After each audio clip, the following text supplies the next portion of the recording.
It wasn't always pretty, but Purdue picks up a road win over Iowa, and in February, road wins are all that matters. We'll break it all down coming up here on Boilers in the Stands. It's Zach Eady with Purdue men's basketball, and you're watching Boilers in the Stands.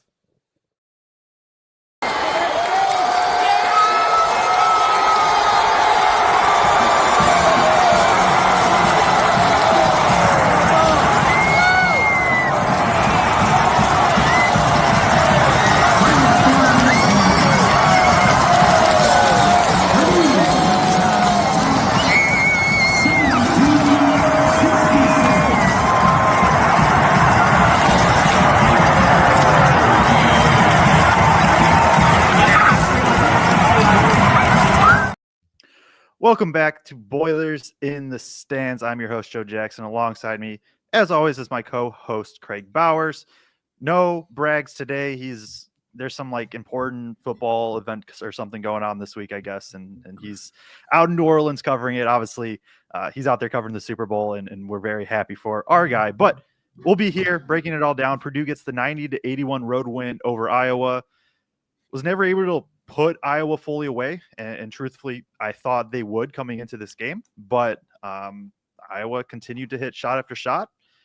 But Purdue gets the 9-point win, and at the end of the day, you get the road win, and especially in February, like that's what matters most. And now you put yourself in the spot where, if Michigan State loses tonight, which obviously that should be a very good game against UCLA, Purdue finds themselves in sole place of first in the Big Ten race. So just a very good win for them in terms of just being able to not let one slip away that they really couldn't let slip away. And we'll talk about, the negatives and all that, but I mean, they put up 90 points. The shooting was back. Like there was definitely some good things still. So Kraig, I'll throw it to you, kind of your instant reactions from the game. I mean, I guess one of my instant reactions, Joe, is Vegas usually knows, right? And like Freeman has been announced being out since yesterday, early in the day, and the line on Vegas was still 7 points. They still thought this game was not going to be a blowout, and it didn't end up being a blowout. So I mean, take it for what it's worth. But at the end of the day, the people that are setting those lines tend to know a little bit something about how games are going to go. Ended up being a 9-point win. Quite frankly, if Trey Kaufman-Renn doesn't pick up that second foul, I think this game is a lot bigger. I think that Fran made some adjustments at halftime that made it a lot more difficult on TKR to get the ball in position to score as we look at that second half. And if we don't get to halftime, I think TKR just eats in that first half, and this probably isn't the game that it is. But I thought there were a lot of positives to take away. And Joe, I know you said we'll talk about the negatives, and there certainly are some negatives, but there's positives too. One of those is that the three-point shooting came back tonight. And for whatever you want to say about giving 81 points up against this Iowa team, it's an Iowa team that excels offensively, contrary to their football team. They're like are the exact inverse of their football team. But a team that excels on that end, and you still figure out a way to win when Iowa is just bombing away from three in the first half. Yeah, and I think, right, if looking at this through the positive lens is over the last, 2.5 weeks or whatever, 2 to 3 weeks, Purdue has shown they can kind of win any type of game right now. They go to Washington and Oregon, and they're ugly games, and they win those with their defense. They obliterate Michigan from the jump. They can just pounce on teams. And then these last two games have been a little bit more, hey, the defense maybe hasn't fully been what we've needed it to be, but we can score enough to still win. And so looking at it through the positive lens, I think that's my main takeaway is like, hey, this team isn't necessarily designed to just be able to beat teams in one specific way. Now, there's obviously core themes in a lot of those, namely, hey, Braden Smith and TKR are pretty good at basketball, but there are different things that Purdue can do this year. They don't necessarily have to rely on the offense. They don't have to rely on the defense. Obviously, you want them both to be there, but they can just kind of do a little bit of everything. Braden Smith, 31 points, 6 rebounds, 4 assists. And a game where Iowa, their defensive game plan was do not let we are going to get the ball out of Braden Smith's hands. If they run pick and roll, we are basically just trapping him every single time. We'll let everybody else beat us. And what'd they say on the broadcast? He had 2 points in the first 12 minutes or something like that. So 29 over the last. Yeah. And I want to say, he only had like 4 or 5 points, like with 3 or 4 minutes left in the first half. Maybe I'm not right, but I thought he got like maybe 9 or 10 points like in the last couple minutes of the first half. So and for him to put his career high up from points in this game based on what the first half looked like is just insane. Yeah, and this is just like I've said it, I don't know, 5 shows I feel like at this point, and I've tweeted it out a couple times, is like this is the evolution of Braden Smith, where how many of those points, especially in the first half, was it just I'm gonna take you off the dribble and get to my spots? Like all right, they're they are not even high hedging, they are trapping me with the ball screen, so none of you come by me. These dudes can't guard me, and I'm gonna get to my spot. Gets to the mid-range, draws a couple fouls, and then obviously you get the good 3-point shooting night, which is really, really big from that standpoint as well. Just unreal. Like in a game where I know TKR got in foul trouble, and that's a big reason, but like it looked like TKR might go for 40. Braden was the one that went for 30. And so we'll talk about it more, but I feel like we had to start there. And then the other, like, I don't want to skip over TKR and my long-winded instant reaction at this point. So I'm TKR, awesome. And we're going to come back to him because I want to. Caleb First, to me, was pivotal in this game. He was so important in terms of just like everything that he did on the glass. He scores 10 points, 9 rebounds, 1 assist, 3 steals. He did stuff defensively. At times he was switched on Payne Sanford. At times he guarded their big. Like he just did everything that they needed for him in this game. Right. He's not a flashy player. And we've long talked about, hey, some of his misses are really loud in terms of at the rim. And I think he had another one of those tonight. Quietly, I'm just jumping this in here right now. He's second in the Big Ten in terms of 2-point percentage in Big Ten play. I just want to like put that out there. I know it's not crazy high volume, like 3 attempts a game, but like he's shooting 69% from 2 in Big Ten play. So it's not like he's like missing a lot, but really, really good stuff from him and just everything that he did. So I don't know where you want to go. We're missing our main host, Braggs, who just can kind of ebb and weave throughout this entire show, I feel like. But I'll just kind of throw it up to you where you want to take this. And they kind of got I don't want to say in trouble, but there's a little controversy around CHGO down there. Like I guess they asked somebody a question about whether free agency would potentially go to Chicago, and like CHGO came under a little bit of heat. It wasn't our guy Braggs. Our guy Braggs. Just to be clear, he didn't do it. I mean, I think we can obviously get into some players, but I think just big picture, it's important to remember, like, this Iowa team is objectively every single year amazing at offense. And as just a fan of basketball, there were times like I knew as somebody who covers Purdue as a fan broadcast that I was supposed to not be happy about what Iowa was doing offensively. And there were times where I was just like, I was giddy about like how fast the ball was popping, how fast the cuts were. Like, it's hard to guard, dude. And like, I don't think a single guy, it'll be interesting to me to see where Purdue ends up, like KenPom defensively adjusted tomorrow, because it is adjusted, right? And they dropped it's going to be spots to 32. We already know that right now. Yeah, it's already up. Man, I mean, they can adjust a little bit more from other games, I guess, tonight, but right. But so like from the outside looking in, you're like, wow, Purdue gave up 81, but they only dropped 2 spots in KenPom. And like this team averages, what do they average on the season? Like 83, something like that. Something like that. Yeah. I mean, they always are. We know that. That's who Iowa is offensively. And if you don't drop in KenPom after playing Iowa, you caught them on a good night, because they're going to do really good things offensively. And at some point tonight, they made every single person on this Purdue team look ridiculous defensively. Like Yeah. they caught him in a back screen, or they, hit a three that they're not supposed to hit, whatever. But I still felt like in key moments, Purdue made really good defensive plays when they had to.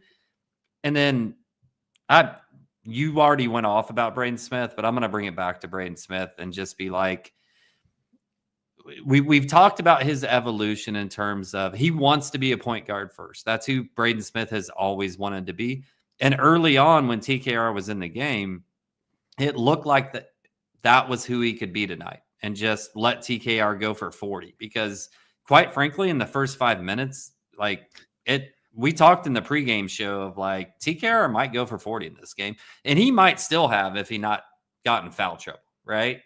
But that kind of disrupted the flow. And then TKR, when he did come back in finally in the second half, wasn't scoring, but especially late in the first half, like somebody else had to get buckets, and Braden just flipped a switch and was like, all right, it's bucket getting time. So I'm going to transition from being the best passing guard in the league to just scoring 10 points in like 3 minutes. And you guys can watch me do that. And that three to end the first half, right? Like if you're Iowa, you lost your best player. And we talked about this bump, right? It happens when people lose their coach. It happens when somebody gets injured. You seem to see this like crazy energy of like next man up. We have to go out there and do everything, right? And it looked like that in the first half. And everything broke Iowa's way. Purdue wasn't hitting from outside. TKR gets in foul trouble. Just like everything we talked about in our pregame show that had to go right for Iowa to have a chance in this game went right. And then Braden Smith just pulled up and drills a three as the second half ends to be like, oh, hey, it's a 0-0 game going in the second half. And we get our big man back with 3 fouls to give. Yep. And that's I'll bring it up here in the rotation because it's something I wanted to highlight. So anybody that's watching on YouTube, please like and subscribe. Does like doing just hitting the like button really, really does help us out a lot. And if you aren't subscribed, make sure to do that. If you turn on bell notifications, you'll know when we go live as soon as we do. Rotation chart up here. For anybody that's new, colored box means that player played that minute. You can see the positions down at the bottom. Purdue rotates that I call it the all bench lineup because Braden Smith doesn't count because he plays 40 minutes. So like he's never coming out. But where it's Colvin, Heidi, Burgess, Harris, Purdue always rotates to that in their kind of second rotation in the first half. And then with the foul trouble, they went back to it in the end of the first half. And even when it was first over Burgess, like if you look down at the Purdue margin, right underneath Jack Benner's name, that's plus or minus for that lineup specifically. You see the 0-0, -1, -6, and especially that -6. It came with no lawyer, no TKR. And I think that lineup just really, really struggles to create offense, especially with Iowa trapping at half court like they were doing. And that's where you saw Braden Smith just be like, all right, like get out of my way. I'm scoring right now. And that, like, you've talked about it. The chat has talked about it. I'm going to talk about it more. Like that can't be overstated how important that is in that lineup where, right, Harris can create off the bounce a little bit, but even then you don't want it super high usage. Colvin and Heidi are catch and shoot guys. Burgess is, a pick and pop.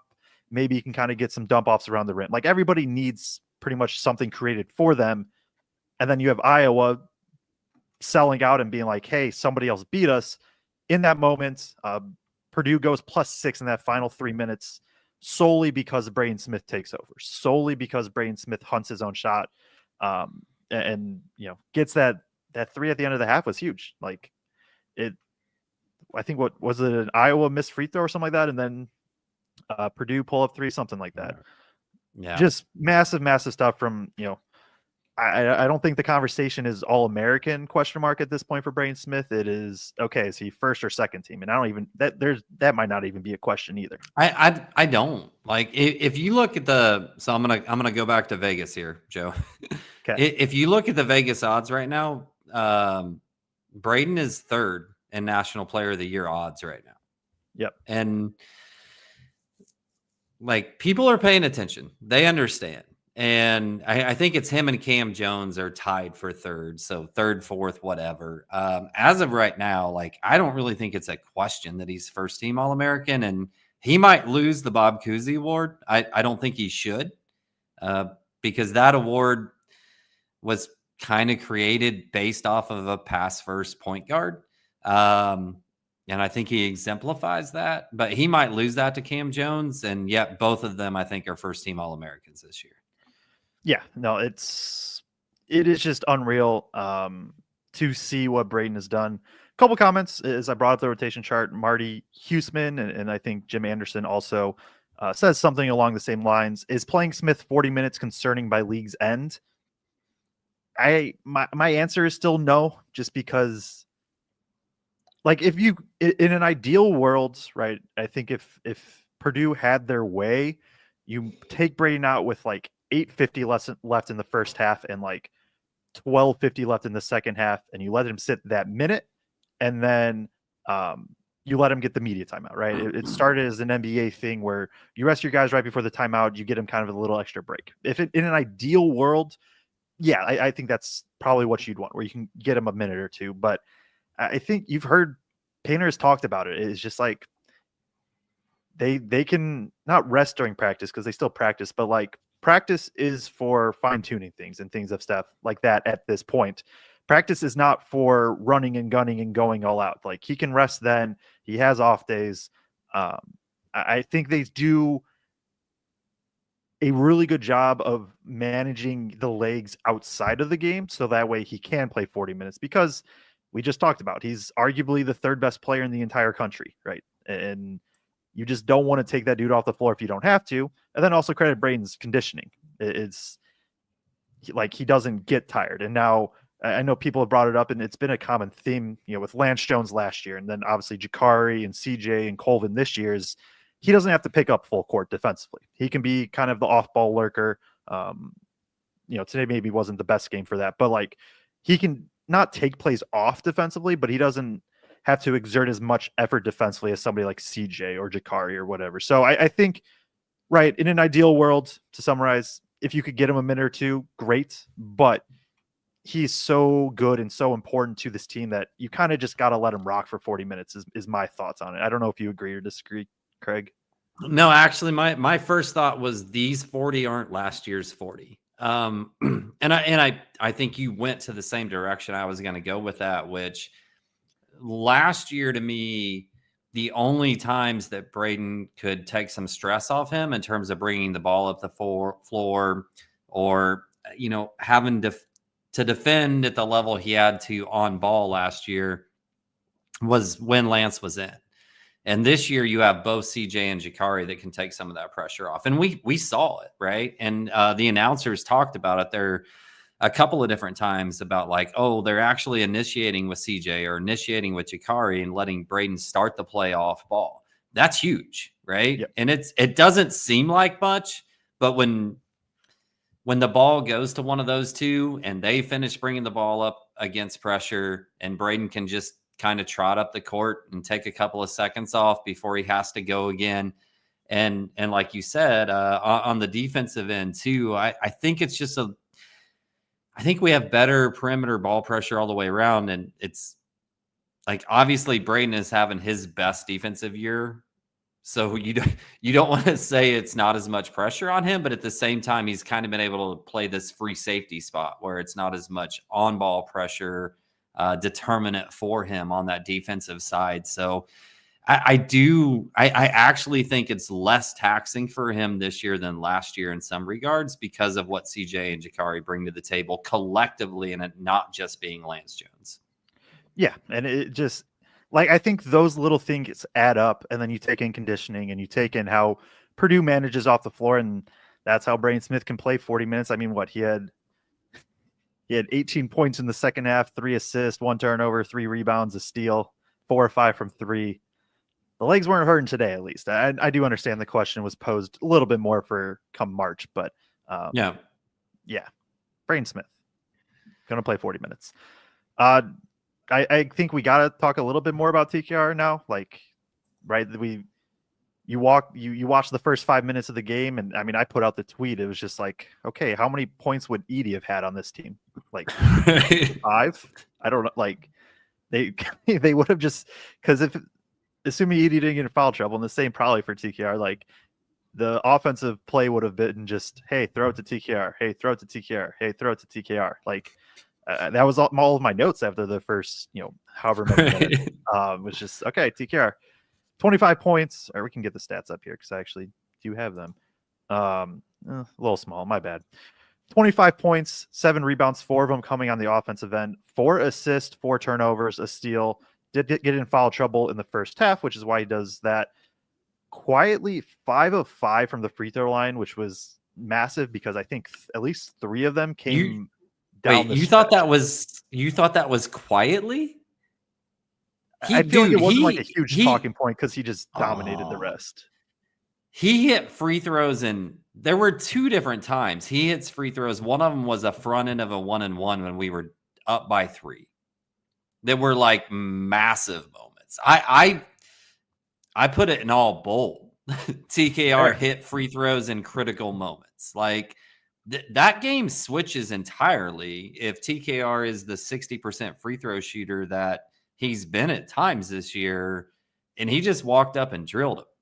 I guess quietly because, but like I think to Purdue fans, it was a loud 5 of 5 from the free throw line because we're not used to seeing it, and he did it in critical moments. Yeah, no, that is very fair. And I mean, in this game, Purdue wins by 9. They go 18 of 23 from the free throw line. Iowa goes 10 of 16. And we talked about Iowa was like, 2 how of 7 from the free how throw line messed up is that?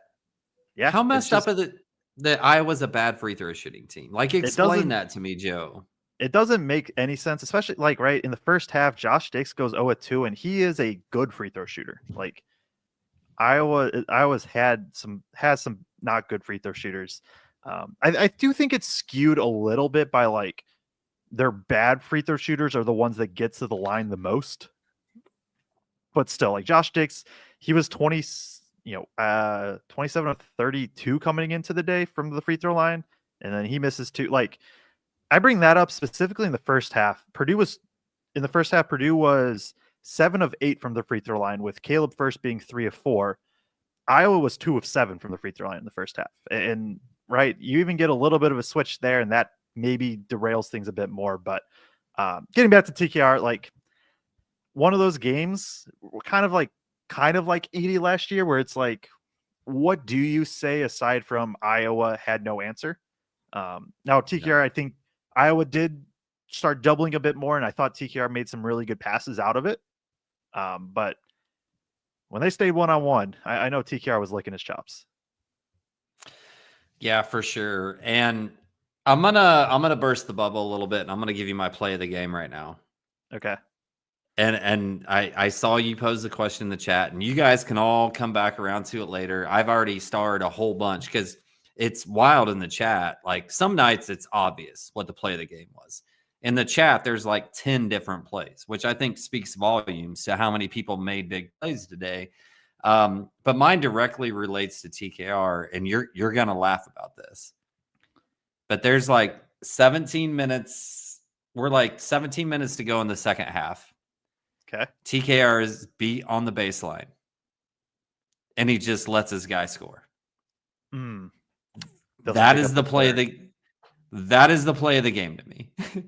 and before everybody starts yelling at me about all the big shots and everything else that's been done, it took Zach a long time to figure this out, that I am this valuable to this team to stay on the floor, not only because of what I do in terms of the points that I put in, but because of the gravity that I create that creates everything else for the other 4 guys on the floor. And that guy beats him, and TKR just ditches off. And it's literally the first time I've ever seen Trey do that in a game. And we saw Zach do it multiple times over the last 2 years. And then Trey stays in the game. I mean, Painter pulls him out for like a 2-minute stretch, right? But Trey never has to come out of the game. He only comes out to get rest, and he's in for the entire rest of that second half. And that's how important Trey is to us. And we heard Painter talk in the post-game press conference in the last game, like, if he gets defensive fouls, okay, but can't have offensive fouls. But there's also just a matter of, like, you have to understand how important you are to this team. And he is the only big man that is a scoring threat down low. Now, Caleb had a good game. Most of them came at the free throw line, or, well, I guess. He gets a lot of dump offs and putbacks. He's not creating for himself. Right. You're not going to throw it to Caleb and that's going to make somebody dig down or create help, which creates open threes or anything like that. Right. You throw it to Caleb and he immediately is looking to just hand it off to somebody. It is so vital for TKR to stay on the floor. And I know sometimes college basketball fans watch NBA games and they're like, oh, I can't believe that big man didn't even contest that shot. It's a 48-minute game, right? If you're Anthony Davis and you can score 36 in a game, you're not like risking picking up that third or fourth foul in critical moments. You're going to let him have that too and live to fight another day. And I just... It's stupid. It's dumb. I get that. There were huge plays in this game, but TKR, like having the understanding in that moment, I cannot go to the bench for this team. Let them have that too. I'm going to come back down and I'm going to score another 10 on you before this game's over and you can't stop me. To me, that's an evolution to his mindset.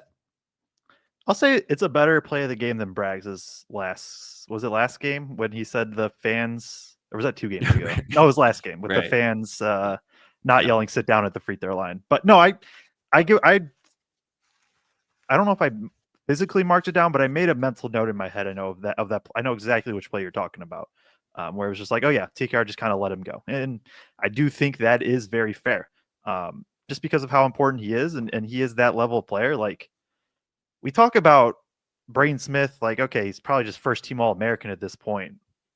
I know this isn't maybe super relevant to this game, and maybe we'll have a show where we can dive into more stuff like this, but like how people view TKR in the national landscape is going to be fascinating to me, right? Of like, he is 6th in KenPom Player of the Year, but Braden Smith is 4th. And you think of TKR as this like role. I know today he got more post-ups, but like oftentimes this role man that works with Braden Smith. And I'm just curious to see how much credit he gets for being really good and how much of it is just like he's in the perfect system with the perfect player next to him. I'm not discrediting TKR at all. I'm more just like, I think it's going to be an interesting conversation that people have. Are you saying that some of the national media is calling TKR a Braden Smith merchant? I think there will. Wouldn't that be a flip on the narrative? Yeah. I think in terms of like, right, I don't expect TKR to even probably be in All-American talks, but at the same time, like, didn't Boilerball put out the stat? He's like the only dude averaging like 18, 6, and 2 or something like that. Like, he has the case. He has the case. I've seen some national media mentioning his name in that All-American conversation lately. Okay. That's good. And it's, I mean, not overwhelmingly so, but I've seen a little bit here and there. And Raphael Davis is pushing that right now from Big Ten Network. Also Purdue guy, although he's kind of come under attack from some Purdue fans for some reason, just for speaking honestly lately. But like, I don't know how he's not in the conversation for what he's doing. I mean, the shooting percentage that he's hitting, I guess the one big knock as a big man is, can you put a 4 or 5, whatever. I don't care if you call him a 4 or 5. He's like a true post presence. He's the main post presence on this team. And can you put him in that conversation with his rebounding averages? I guess to me, that would be the one thing maybe holding him back from the All-American, discussion as a big man. But no, like, we all knew it and people wouldn't listen to us. I mean, yeah. You and I went on, we love Sleepers Media. We do. We love Greg. We love Carter. But like, I remember being on there and being like, he is a Purdue big man that is excellent in his craft, and he's going to be a focus feature of this team. Yeah. Like, where the preseason rank was for him to me was wild, because like, we knew, like, people who had been around Purdue practices know, but people who aren't going in there in the summer, aren't seeing him in exhibition games and that sort of stuff, they don't know. And that's fine. Like, they shouldn't be held against that. You can't cover every single team to that detail like Purdue Press does. But but it was there. It was always going to happen from a Big Ten level anyway. I didn't think he would be in discussion for All-American. I think it's amazing that he is. Yeah, and I want to make it clear. My only point of bringing it up is not that I'm thinking that way. I'm just thinking of like, how much credit are people going to want to give TKR when, you know, a good chunk of his shots do come from playing alongside Braden Smith. But at the same time, like, I'm looking at the stats now. He's shooting 56% on like those floaters. That is in the 91st percentile in the entire country. He is shooting 51% on hook shots. That is in the 76th percentile in the entire country. He's shooting 70% at the rim, which is in the 88th percentile in the country. Like, at some point, even if right there the play works really well for TKR to get the ball, you still got to make the shots. There are not. I don't know. I think I was talking with somebody about this. I don't think you can diminish anything about what he's doing, because how many of those shots are 8 foot and out? Exactly. I mean, look at the Ballo game, or the shot against those Ballo, are crazy. Like, that's nuts. Like, yeah. I'm not. I want to make it clear. I'm not trying to diminish. I'm just. I don't know. I don't know exactly what the wording is for what I'm doing. So you want to make it clear you're not pushing him to be an All-American, but you also want to make it clear that you're not trying to diminish. I think he has a legit case for All-American. Okay. Okay. No, but what I was saying, like, this is beyond the All-American and all that talk. Like, I think you can make the arguments, and if there's somebody else in college basketball that I'm not aware of, that's my bad. I think you can make the argument that, like, Braden is the best at his specific role in the entire country, and like Trey Kaufman-Renn is the best at his specific role in the entire country, of just like offensive post scorer that is elite on short rolls. Right. There's more to it in terms of entirety of a player, but like, I don't know if there's two better players at their specific jobs than those two. And they just so happen to play together. And it's a lot of fun. And then you get games like this where they combine for 66 points on 21 of 33 shooting, and they go 9-9 from the free throw line, and they have 8 assists, and they have 13 rebounds combined. Like, just an unreal pairing that Purdue also gets for one more year. We spent 32 minutes on the show talking Braden Smith and TKR. I think, you know, I don't think this is the show where they can accuse us of not talking about the stars a good amount. If there's anything more on either of those, pick and roll, All-American, whatever you want to talk about, we can do it. If not, I think we should probably hit on some of the more role players today. Man, I did have one more TKR point. Now I've kind of lost. Oh, no, I just pulled it up. What'd you do with it? Did you get rid of it? I did. I thought you were moving on. Oops. No, we didn't answer it. This one. So, like, will TKR be considered a power forward in national awards? Do you think? Yes, I think he's a power. I think he's a power forward, but like, I get like, I don't know. Yeah, but he guards national awards are weird because like Carson Edwards one year was considered for like the point guard award, and then the next year shooting guard award, and then the next year point guard award. It's weird sometimes. So Yaku Chonis from Illinois, I think he's up for the shooting guard award if that matters for anybody. So that the positioning is what it is. Yeah. Tyler Wall was up for a small forward at one point. Like, if he was classified as a center, I'm not sure if he's up for the national award. But if he's classified as what's Janai considered? Who? Auburn. Janai Broome. Oh, Janai Broome. Ooh, that's a good. I don't know. That's a good question. I'm trying to what's Flag? Right now what's Flag considered? He's probably going to be a small forward. Okay, so if Flag is considered a small forward, Broome is considered a power forward preseason. Oh, okay. Well, TKR might be up for the finalist award in the Karl Malone Award, but he's not going to win it if that's the case. But I can't think of that many other like dominant power forwards. So like, yeah, I'd say there's a chance, right? Yeah, no, for sure. And TKR deserves all of that recognition without a doubt. And right, if Broome is a power forward, it's going to be tough for him to overcome that because Broom is a top 2 player in the country and might just win National Player of the Year. So hard to beat that guy. But no, TKR absolutely deserves all the credit that he's getting. So yeah, did you have anything else? You looked like you had one more thing.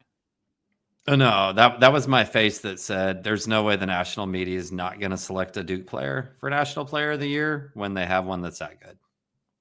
Yeah, we'll see. I mean, Chennai's just so good. I know. We'll see. Cooper Flag's insane. Like, yeah, Cooper Flag just might be. He probably is just the best player in the country, so it doesn't actually matter. It'll be a fun race. But hey, before we get into other players, I just want to hit on a couple of team statistics because usually we do that before we dive into the players, and there was really one that jumped out to me. At the end of the first half, well, before Braden hits that 3 to close out the first half, is there any world in your mind where you say Purdue wins this game because they outshoot Iowa from 3? No, I would have said the only way is if Braden goes on an absolute heater from 3. Right? Like, I mean, I don't remember what we were at the end of the first half. I want to say maybe mid to high 20s. 3 of 10 from 3 at the end of the first half. So 30%. Yeah. And then we shoot 60% in the second half, end up 48% on the night. And so I've got some thoughts on this, on the 3-point percentage thing. Let's pull the stats back. Let's look at our faces while I say this. Okay. So, not just my face, man. I mean, you're setting this up for what do you want me to do? No. But I've been formulating this thought for a little while in terms of game where we shoot really low percentages from 3s. And the total numbers may not look that much different in terms of okay, if you said, so Joe, just if you say pick 4 guys from this team that you want shooting an open 3, pick your first 4 guys. Yeah. Braden Smith, Fletcher Lawyer, 1-2. Right now, CJ Cox, and then Jakari Harris. Right. And in these last handful of games where it's man, we can't hit anything from 3, I don't know what the total breakout in terms of numbers is, but in terms of actual open looks versus contested looks, it's felt like the guys getting those open looks haven't necessarily been consistently or at a high proportion those 4 guys, right? In my mind, I'd have to really dig back in. But in the first half, I know that's what it was, right?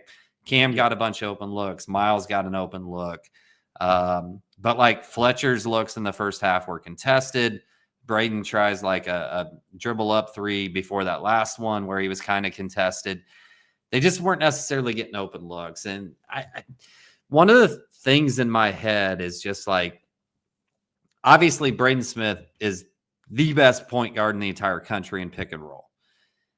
But Purdue historically has done a really, really good job of getting guys open from 3 that maybe aren't the most athletic, aren't going to create their own 3s off the dribble, have to run through a series of actions to get open for 3.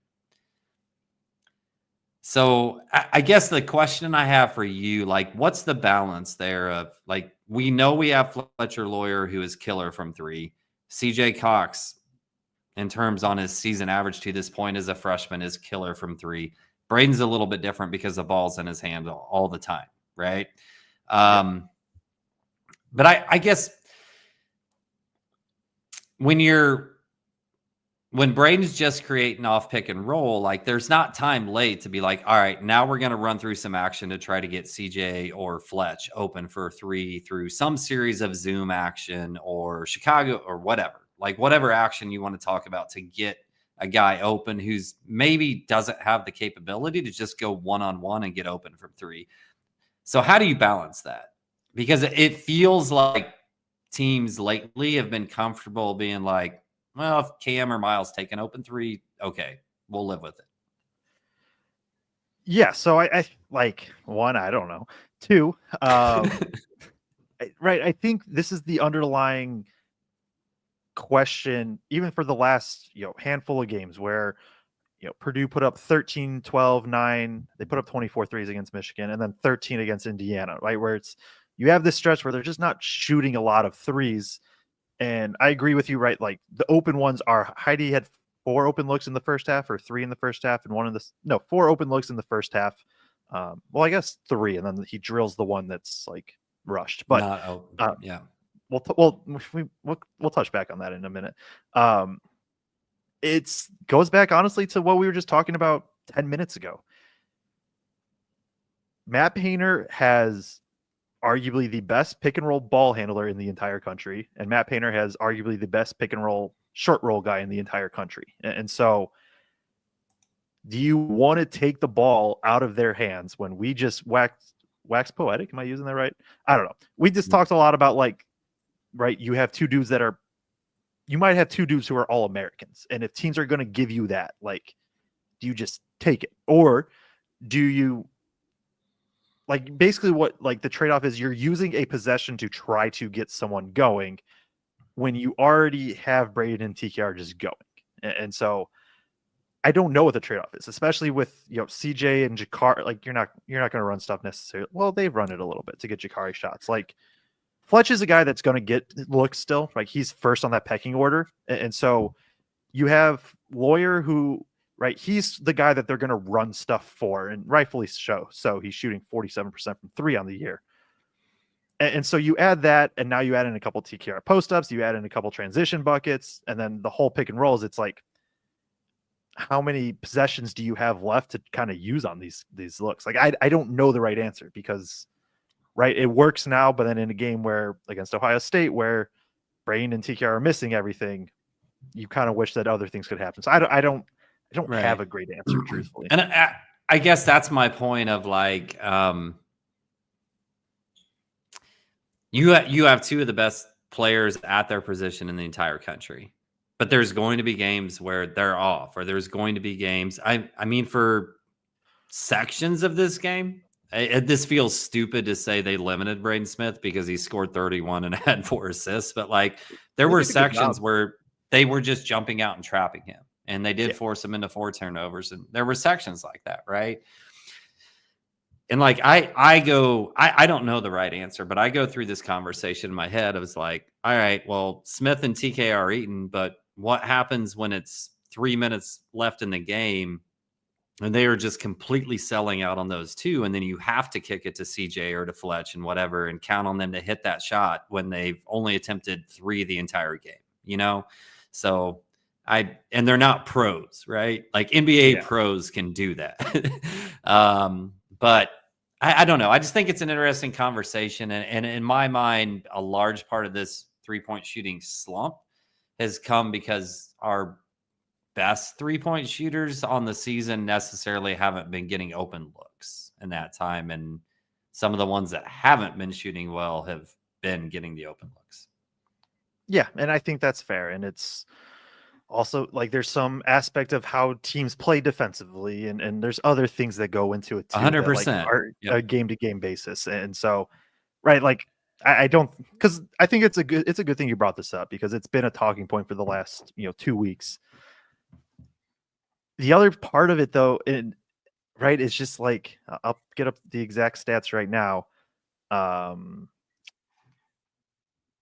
It's taking me half a second, but basically my point is going to be Purdue is elite in the mid-range.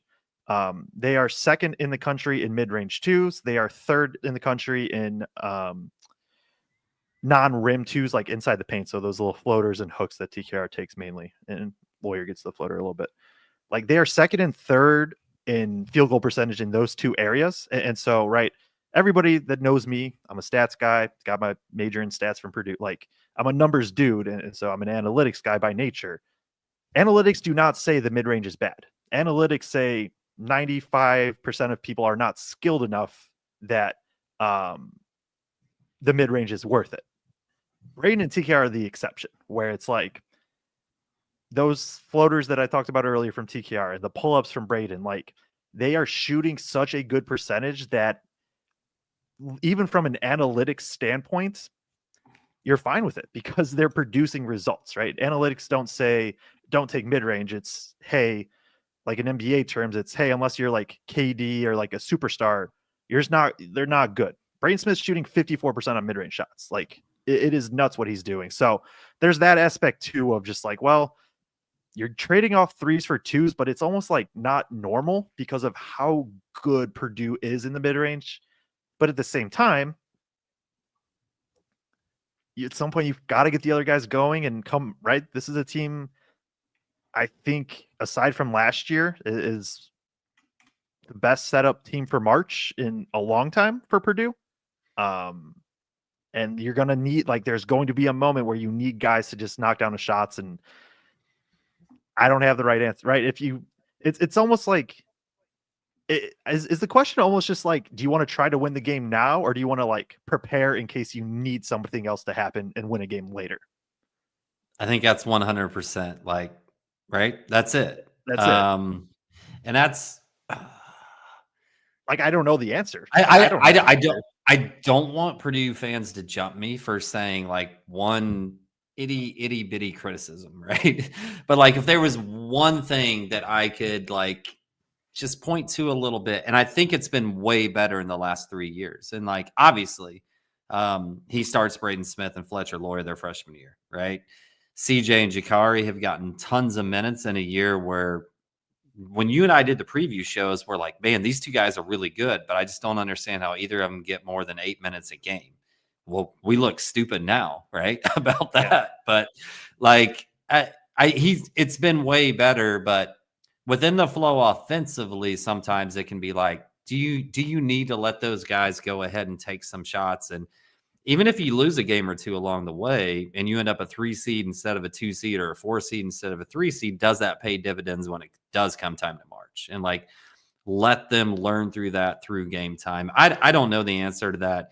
I'm not going to question anything the coaching staff is doing based upon the success that they've had and the way they figured out and the growth and development they've gotten out of their players.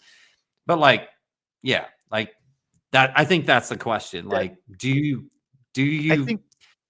feature them and not feature them at times, right? Yeah. At times and in amounts. Where's the balance of we need to let these guys get that experience in the moment for long-term growth versus win now?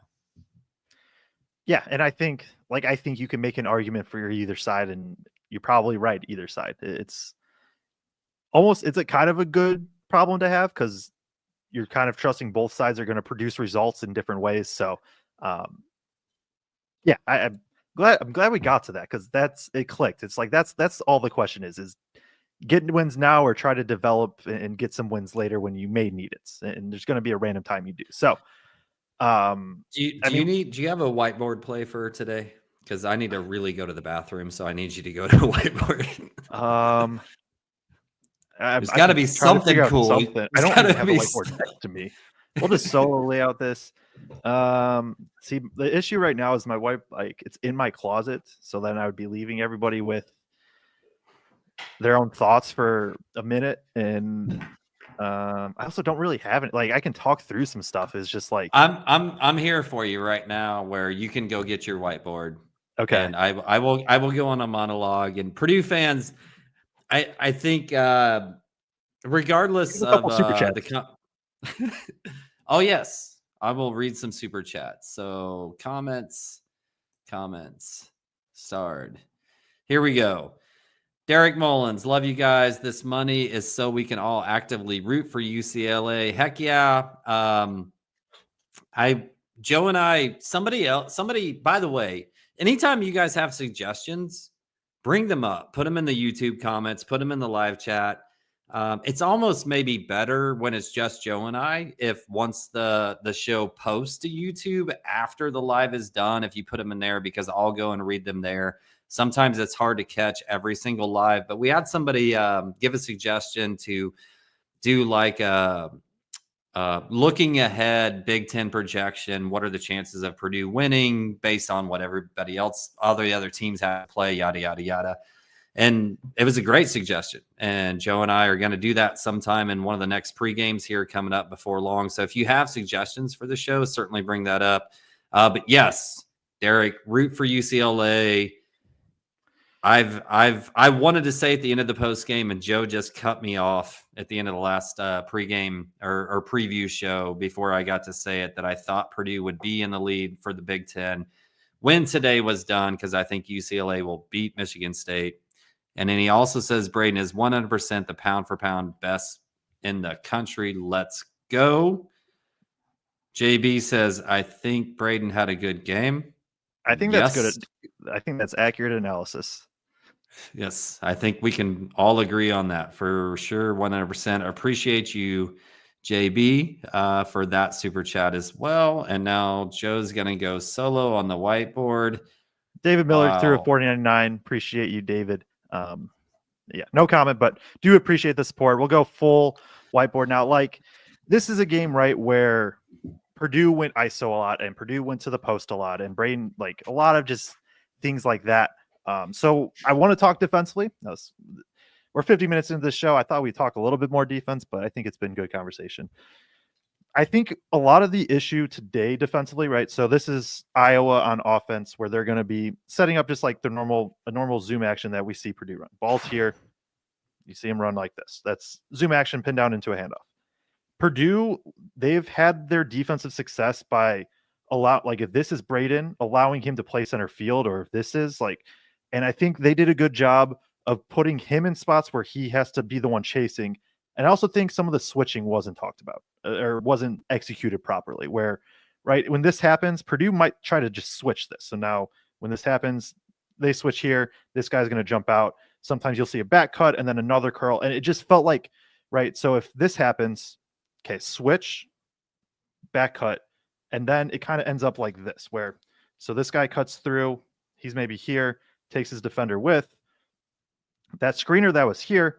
This is now, whoever this defender was, he's going to be trailing here, and you can just get into some stuff where you're behind. And Iowa's a team that, right, if they're here and they're open, they're taking it. And so I think you saw just some stuff like that, where the off-ball switching wasn't great, and Purdue was just playing a step behind in terms of getting through screens in that, where a lot of their defensive success has been from being able to pressure, being able to switch, and being able to just kind of jump passing lanes. They couldn't do that today because everybody's involved in an action, and every action that's involved for Iowa involves 4 guys that can just drill every shot possible, it seems like. So I think that's one thing defensively, just some of the switching. We'll switch to the post offense because I just thought of it. Right. We know there's this one play they started to start the game. They said, hey, TKR right here, get the ball and just go to the rim and score. All right. Really insightful stuff there. But second half, right, this is where they start sending the double team. And this is where they even did it with Heidi at the 4, where, so this, it'll be something like this, I think, right? And then you have defender, defender, defender, defender. They were bringing usually one of these 2 defenders to double the post. And so say it's this guy, he's going to come double. Heidi did a good job of first few times of just screening in this guy. So now when they cut, now the defense is kind of looking like this. And so this is where you saw some of these skip passes, CJ lifts or whatever, and you can kind of get those passes that way because you get this dive from the 4-man in the screen. And then also, especially with Heidi, right, he can dive, screen. This guy's lifting, and if it doesn't work, then he's just going to fill out to the corner. No harm done. You still get your spacing. So that's a couple things I think from the board off really the top of my head, is because it was a game, a lot of Iowa defensively just put Purdue in tough spots because you had to trail so much. And then offensively, Purdue is just kind of letting their best players cook, and you get a few threes off of that. You get in transition a bit, and hey, that's how you score 90 points against this Iowa team. Yeah, and I'll say the other thing that I put in my notes about us defensively is the freshmen got took by ball fakes multiple times. And this Iowa team is full of Braden Smiths and Fletcher Lawyer in terms of ball fakes. And Jakari, CJ, Raleigh, at some point in this game, every single freshman got cooked by a ball fake at some point. So I think that just comes with time. This was Braden's worst defensive game in a minute, where, right, that off ball, he lurks and he's awesome at it, and he had a fantastic game, but I think him especially, you saw him just get back cut a few times where he's kind of looking to see if he can get a steal, and Purdue's asking him to do it. So it is what it is. But then Iowa's they're just so good at okay, your head's turned, I'm back cutting you right now. And then they got dudes that can pass. And honestly, because I wanted to talk about the defense, and I do think a lot of that sums it up of what Iowa took 15 of their 58 shots at the rim. So 26%. That's fine. They shot pretty well at the rim. That is whatever. But I think they took 33s. Purdue still forced them to be a jump shooting team. It's just, I think they got cleaner looks because either Purdue didn't communicate switches properly, Purdue was a little bit lost off ball, or they were just a couple steps behind, running through screens and things like that. I don't know if there's too much more other than just not that they're not locked in, but you just got to be locked into the scouting report and know what you're supposed to do. And I just think it's obviously hard, right? Everybody for a reason. Everybody knows Iowa's scouting report, and they still struggle when Iowa's hitting shots, and Iowa's gonna hit shots at home. But Painter's now 5-1 in his last road games at Iowa. And that's to be commendable to a team that is offensively this good. So we're 56 minutes into the show, and we have yet to talk about any players other than TKR and Braden Smith. We've kind of devolved into several big picture conversations, which I think is good. I think they've been great conversations and hopefully enjoyable. But let's dive into some of those real quickly before I do. I want to say, because I've had so many interactions in the last week, Joe, I got to go to the Ag Alumni Banquet Fish Fry this past Saturday. And then just randomly in the last 3 or 4 days, I've had so many interactions in public where people have come up to me and said, "Hey, man, love your guys' show." Had a couple people just start talking to me like I should know them. And they're obviously people who comment on the show, and make sure you tell me your name or your handle or whatever, so I know who you are. But absolutely love that. And man, we appreciate you guys so much. Everybody who tunes into the show and watches it, everything that you allow us to do in terms of your support, allowing us to travel and go to games and everything else. Hit that like button, hit the subscribe button. If you feel like giving a super chat, definitely not pressuring you to do that. But if you want to support what we do, we certainly appreciate everything that income allows us to do in terms of traveling and going to basketball games. I'm going to be going to several away games as we close out this season for the first time. First time, Joe, on Boilers in the Stands, that one of us is traveling to away games. And Joe, I put us back on 2. You have to go to the IU game. I know you were on the fence for applying for it. You have to. Do you know why? Do you know what's going to happen at the IU game? Purdue fans are going to show out. Braden Smith will break the all-time assist record for Purdue basketball at the IU game. If he continues on his pace, and he can even slow down on his pace a little bit, he will break the all-time Purdue assist record at IU. So you've got to apply for those credentials, buddy. Might have to do that then. I definitely will be at Illinois, assuming we get approved. That one 100% will be. If Michigan State was a Tuesday game, I would, but it's a weekday, right? It's a weekday. Yeah. All right. Well, talk about I've got some ends on the. I've been told if we struggle to get credentials on the Illinois game, to just let a guy know, and he'll make sure we get them. So, who do you want to talk about next? We already kind of talked about Caleb. Is there anything more you want to talk about with him? I thought he was so impressive. And what's he end up rebounding on the night? 9 rebounds. That's probably his season high, I'm going to guess. Did he have a double digit? He might have had a 10 once, but regardless, it's one of, if not the highest. Yeah, it's definitely one of his better rebounding games. I thought whether or not they got attributed as offensive rebounds, I thought that he was key in keeping balls alive multiple times in terms of offensive rebounding. another game where he finishes with 3 steals. I put a stat out earlier this week on Twitter. First is actually our second guy on the team in terms of steals per game. Been really, really impressive in that fashion. I just obviously could have shot better than 6 for 10 from the free throw line. But I thought he was huge, absolutely huge in this game.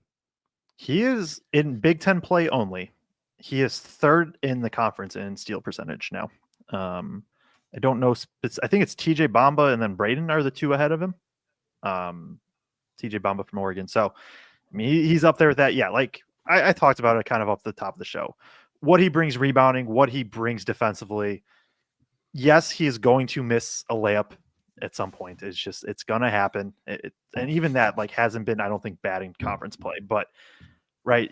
No, he's shooting like 68% from 2, right? Yeah, exactly. Or something like that. Yep. 69 and 68.8 in Big Ten play and from 2. Yeah, like he just brings a completely different element to this team and what they can do defensively and switching 5 ways and all of that. So he has become, he doesn't maybe quite have the physicality of like Gillis in that, but he is the next glue guy to me in this team of just like kind of doing the little things and getting things done that way. You know, the last time, so he had 9 rebounds this game. The last game that he had double-digit rebounds, or the last game he had like at least 7 rebounds was against Iowa in 2023. He likes the matchup. So I think those were the 3 we've talked about. Those were the 3 best players for Purdue today. And really, right, Colvin sort of fell out of he plays 8 minutes. He kind of fell out of the rotation. He did not play in the second half at all. Burgess got his normal couple minutes. I don't know if there's anything really to talk about with them. And then we can go to the freshman guards, right? CJ, 9 points, 3 rebounds, continues to just get offensive rebounds. Jakari Harris, 3 points and an offensive rebounds and a steal. I don't think this is like, oh wow, look at these freshmen. Like it's not one of those games, but I do think it's like, hey, they still like, there's a reason that those 2 played a combined 44 minutes today. And it's just, they are good at basketball, right? It wasn't like super elite shot making or anything like that, although they both hit a couple. And the defense was good, not great, but they don't play like freshmen anymore, I guess is where I'm trying to go. No, 100%. And I still would like to see CJ even more aggressive than he was. I know he ends up shooting 6 threes in this game. But I thought he had a couple of chances to like maybe take his, like he got a bounce or 2 and had a chance at that 15-footer and didn't take it and kicked it out instead. I'd like to see him be even more aggressive than he is. But I thought they were both really good. And well, now I'm going big picture again, real fast, Joe. But I'm sick and tired of hearing the national narrative of, well, until Miles and Cam step up so that somebody other than Caleb Fletcher and TKR contribute to Purdue, Purdue can't win at a high level. Because they're just like, when I watch, I'm not going to name names, but when I watch like some big picture narratives, that's all I hear. And I'm like, have you watch CJ Cox and Jakari Harris? Like, do you understand what they're doing just on a nightly basis between the 2 of them for total points, total defensive effort, steals, rebounds, everything else? Like, I mean, to me, those are the 4th and 5th most.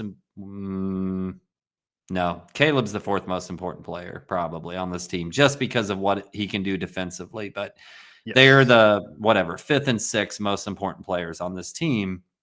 And the larger media networks that try to talk about Purdue, to me, just completely gloss them over. Like they're not even on this team. And it drives me absolutely nuts. No, and I'm with you. Like they've just been good. And right, they both had those flashes of like, oh, you can see the potential. They are also, when they are on the floor, they are generally the 4th option offensively. And right, they do their job defensively and can just bring that element. I'm with you. Like, would it be awesome to see Colvin get going? Yes, because right, the athleticism and We know what the 3-point shooting can be, and the defense has been much better this year. And I do think Heidi's the one where you can still get a bit of the arguments of like, and it's more of just like a positional thing. When TKR gets in foul trouble like today, you kind of just have to go to Heidi at this point. And so I do think it's not a necessity, but if Heidi can get back to what he was last year, that does, I think, level up Purdue just a little bit. But even then, right? It's in an ideal world, Heidi doesn't play that many minutes because TKR and first do. So no, I'm with you there. Like Harris and CJ are good. They just are. They're going to be good. It's going to be fun to watch them for the next few years. I think, yeah. Quietly, Cam was really good defensively tonight, I thought. I thought he was pretty good too. He also, Cam, he's been rebounding the ball. Like, well, I guess massive, rebounding when it's defensive rebounding to me, I put that into defense. So like he gets 5 defensive rebounds, he gets 2 steals. But I just thought there were times when he was a really good matchup athleticism wise to just shutting off Sanford when, you know, he was trying to get downhill to a mid-range shot or whatever and really kind of matched athleticism with him. Yeah, I think the big knock for Cam right now is just like he can't, like he made a 3 today, and it's the first one in however long that he probably just wasn't really thinking. Like he just had to kind of shoot the ball and it goes in. That's the only knock though, right? Is that the 3-point shot isn't falling. Is he perfect defensively? Probably not, but like he's been good. And I do think in some, right, we talked about earlier, do you need to get CJ and Jakari some looks just because later you might need it? I think Heidi's the other guy where it's like, you just might need it at some point, given Purdue is not a deep front court at all. And he just kind of he's going to still have to play minutes. So yeah, I think that covers it. I think the only guy we haven't talked about is Lawyer. And again, Lawyer, not a good first half. I don't think he was great on Sanford's. And then in the second half, he goes 3 of 4 from 3. Yeah, no, it just feels like so many games we've talked about recently for Fletch where it's like, man, he got cooked. Yep. He got cooked defensively in the first half. And like, he tried to get to that mid-range multiple times and either got blocked or he traveled twice in that first half, right? And you're like, man, I don't know. Like maybe we just need to get Jakari and CJ, and then boom, second half, 3 or 4 from 3. Like, and it's just we just have to quit doubting, Joe. We just have to quit doubting, and not that you and I doubt. Like we know how good Fletcher is and how valuable he is. But there's these moments where you're like, oh, like, can he match the athleticism? Can he play against that athleticism? And then he does. I think, right, even last year and even freshman year when Lawyer was struggling, I don't know if you'd find more positive people about Fletch than probably on the show, or at least I know for me, like, it was just always like, no, like, he's got to keep playing. I do think it's also fair to be like, hey, he is not the most athletically gifted. He has put in some, right, when teams have 2 really good perimeter offensive players, or today 3 on the floor, like he's going to have to guard some dudes and you have to figure out a way, and he can get exposed some. And so that's where I do think it's fair of like, well, you have Braden and TKR. Can you just like sub for defense elsewhere and just figure it out? But that does not equal me being like Lawyer shouldn't play. It's, hey, do you just need athleticism, some more athleticism? But then he did it last game too, in this game, and he just knows how to make the right plays in the biggest moments, and that's just who Fletch is, and that's why he's a winner. Like that's why he's been the core that has been won 2 Big Ten titles, went to the national championship game. Like there's a reason he's part of that core, and he showed it today. Yeah, 100%. I know everybody wants to get to the MSU UCLA game because it's so big relative to the Big Ten race against Purdue. And we already went longer than I thought we would tonight.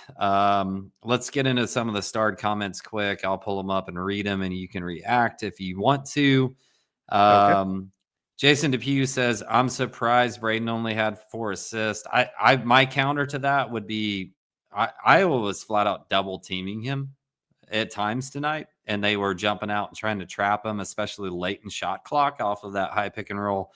As we saw multiple times, I think they turned him over twice, maybe late in that first half. Yeah. So I think it was just a matter of like Braden realizing, okay, like they're not really going to let me get into my normal action, so I can kind of move earlier, get into some ISO and try to get my own buckets, but it may not be a game where I'm going to create a ton of assists. Like that was my thought process. Joe? Yeah, you nailed it. I got nothing to add. Perfect. The next few are the plays of the game. And right. I'll go. I never said mine. Okay. And I'm just going to jump really quick. And it's the Braden three at the end of the half is all it is. Right. It is just, that felt like such a momentum shift. And really that stretch, if we can say it's stretch, but the play is the walk-up three specifically, because it was one of those I was like, he grabs the ball with like 7 seconds or whatever, 8 seconds, and he's like walking, and I'm like, he obviously knows how much time is left, but like you're kind of just walking right here, and then he drills a three. Yeah, 100%. So some other people's play of the games. Jason says Jakari's steal was pretty big down the stretch. Agree, 100%. Yes. Steven Jorez says TKR's dishes to first for the dunk. I did think that was a really special play where TKR showed his passing ability. He showed it several times over the season, but I thought that was definitely a special one and got first. Like when first gets a clean look at the rim, he looks super athletic. It's when he has to go through people, right? Where the issue rises up. Olivia says here, dagger three from Braden helped cool down Eye when they were feeling hot. I'm assuming she means the same one that you were talking about probably there. Scott White says TKR no look pass to CJ in the corner for three. I know he had a couple skip passes. Yeah, he did that one. He did. There was one I know where he kind of looked away and threw. Whether it was a true no look or like he looked away, you know what I'm saying? Like there's a difference, right? But nonetheless, that was definitely a special play as well. That's it on the plays. Derek Mulligan says, "Is this Painter's best work a rebound year after losing the best player this generation and in line for a 1 seed and a Big Ten title?" I'm going to push back on that and say 18-19 was his best coaching job because. So this season, he completely switched what Purdue does defensively. So I could see an argument. But that 18-19 season, they went from being the most post-dominant team in the entire country to being the team that shot the highest percentage of threes in 18-19. And like, I just thought he completely remade that offense from one year to the next and then took a team to the Elite Eight that on paper wasn't as good as the team the year before. Now, obviously, they lost Haas to injury during that tournament run, but I'd push back and say the 18-19 year. Thoughts, Joe? It's a little bit of a cop-out. Like, I watched Purdue, and I was a big fan, and I was like, that was my freshman year. I will say, like, in terms of analyzing and all that, like, I wasn't doing that as much at that point. So like, I don't think I have the best perspective to give an answer. I will say this is what he's done. Like Painter needs a lot of credit for what he's done this year. That I can speak about. Like, yes, we knew Braden Smith would be good, but like what he's done defensively, it cannot be understated. All right. So what we learned from that is I'm right and Derek's wrong. I'm just kidding. I'm totally kidding, Derek. You definitely have a good point, and the transformation of this defense has been nothing short of transformational. So CJ and Jakari have been helpful with defense, but first being able to switch 1 through 5 also really helps the rotations. Joe and I are going to 100% agree with that. We have been on the first train. I know there was some chatter about, I don't know, I don't want to say negative chatter, but chatter of like diminishing what Caleb's role has been in this change of Purdue's team from other places. And I think that's ridiculous. I think it's been absolutely massive in terms of Caleb's contribution to who we are now. I have no idea what that is. That's You must have started this. How many points would ED get Okay. in this game? I gotcha. Dave says, great win. Are you guys concerned about Cam's outside shot along with sometimes his defensive lapses? I love him. Just a little concerned. Joe, I'm going to give that to you. The shooting, like you have to be. He's 4 of 24 in Big Ten play. Like sometimes like you just have to make shots. It's simple as that. Defensively, right? I do think he's a little bit like some of the matchups are good matchups, some aren't. I do, like we talked about it. I think the rebounding does provide something, like some sort of base level of the, like, he's going to contribute in that factor. And that can't be overlooked for a team that, you know, Purdue hasn't been great on the boards this entire season. They're about D1 average on both sides of the ball. So I don't think that can be necessarily overlooked either. Matt Spurgeon says, for some reason I was watching IU instead of Bits. That's terrible, Matt. Matt, you should never watch IU instead of Joe and Kraig. Not at any single point in time. That's inexcusable. But we will forgive you this one time as long as it never happens again. Matt, we appreciate you watching and commenting. We know you're in here often. Thank you very much for your support. I was watching.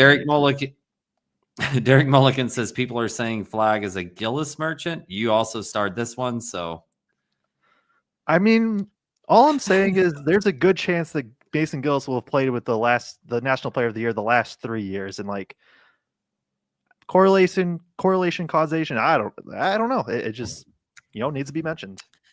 I think it's more correlation, but like I appreciate the thought. So another Derek Mulligan, man, I remember when this was 20 people live, 300 now just on YouTube. Go hit the likes, guys. Support these champions. And on our end, so what you guys see watching on YouTube live is strictly from YouTube. What we see on our end is from all the different modalities in which people can watch. And right now we have about 1,428 people watching. So certainly appreciate everybody that watches.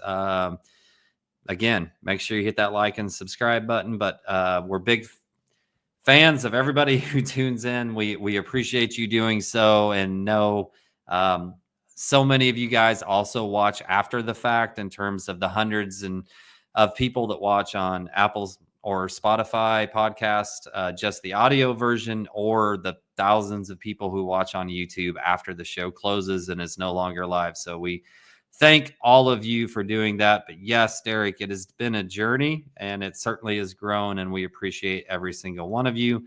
TD Ransford gives $4.99 in the super chat. Thank you for your contribution on that front. Jeff Park says, Joe. Oh, good. See, like Jeff knows. Now we don't have to decide who answers the question. Jeff told us who answers the question. Have the threes Jakaris been hitting a result of the pick and roll, or is it usually from swinging the ball around the perimeter? I think it's more swinging around the perimeter. Although there's definitely a few where, right, if teams sell out on the roll or Braden, that opens up skips to Jakari. Jakari's like weird.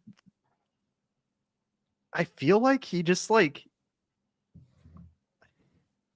maybe it's like he's predetermined before he catches if he's going to shoot or something. Cause like, it feels like he sometimes passes up a couple open ones and then he takes some contested, like crazy contested, but even the one he hit today, like I think he had a hand in his face and like it just didn't matter because it went in. And so I do think though more it's a little bit of like, you know, or ball goes into the post, or, you know, and then there's a kick out and ball gets swung. Something like that is my generalized answer. The crazy thing to me about Jakari and his threes throughout the season is, for so many shooters, like they have to get one up. Like they have to have volume, and like they'll hit one or they'll miss one, then they'll hit one, and then they'll get rolling, right? Jakari almost seems opposite. It always seems like his first one goes in. Yeah. And then he'll miss the second and the third, right? Like it's weird to me that first one he shoots is the one that always goes in. Daniel Edwards. This is totally you, Joe. I'm not touching this. Is Smith TKR better duo than Edie Smith? No, Zach Edey, but like I get the I think if you want to make the argument, it's simply that like Smith and TKR fit together better. Plus, Smith is now a junior and has more scoring capability, which helps balance kind of the pick and roll duo. It's just hard to pick against Zach Edey. Right. Okay. David Miller says $9.99 super chat, money for San Antonio. Antonio, yeah, I think that's what he said. Antonio. Appreciate that, David Miller. Hopefully we are there. Would love to see that happen. And if that does happen, I'm sure Joe and I will both be there. Jason DePew says best boiler content around. Thanks, guys. $1.99 super chat. Appreciate you. And finally, Jeff Park says, can't wait to see Kraig and Joe on press row at IU for this season's sweep. We would love that. I am looking forward to my first trip to Assembly Hall since I was a very small child. It's been more years since I've been to Assembly Hall since Joe's been born. Let's put it that way. I'm kind of old now, so that's a decent bit. Appreciate the super chat. Appreciate everybody tuning in. Post-game show. This went way longer than either of us expected. We got another one. Oh. I thought you were. I don't know what the quiet play of the game was. If you throw it up, we will read it for sure. Yeah. Hold on. I got to dig now. Nicole, what was the quiet? Okay. You got it? No, read it. Okay. Quiet play from Nicole Hoeing. Quiet play of the game. Back-to-back sequence where Fletch gets the clever pick to get Braden the open three and then immediately drawing a charge on the other end. Yeah, I think you could argue that that's a fair play of the game as well. So appreciate the support and the $1.99 super chat. So we good? Michigan State, UCLA, they're tied. 7 minutes left in the first half. Should be a fun one. I think we're going to get to that now because I'm running out of things to say. So appreciate everybody tuning in. We'll be back tomorrow or Thursday for a USC preview because they play Friday. We will be live Friday after the USC game. That is a 7 Eastern tip. So like, subscribe, turn on bell notifications. You'll get notified as soon as we do go live. Once again, appreciate everybody tuning in as Purdue gets a 90-81 road win over Iowa. Potentially could be leading the Big Ten race by themselves at the end of the night. We'll wait and see. Hope everybody has a good night. Appreciate everybody tuning in, and we will see you all Friday.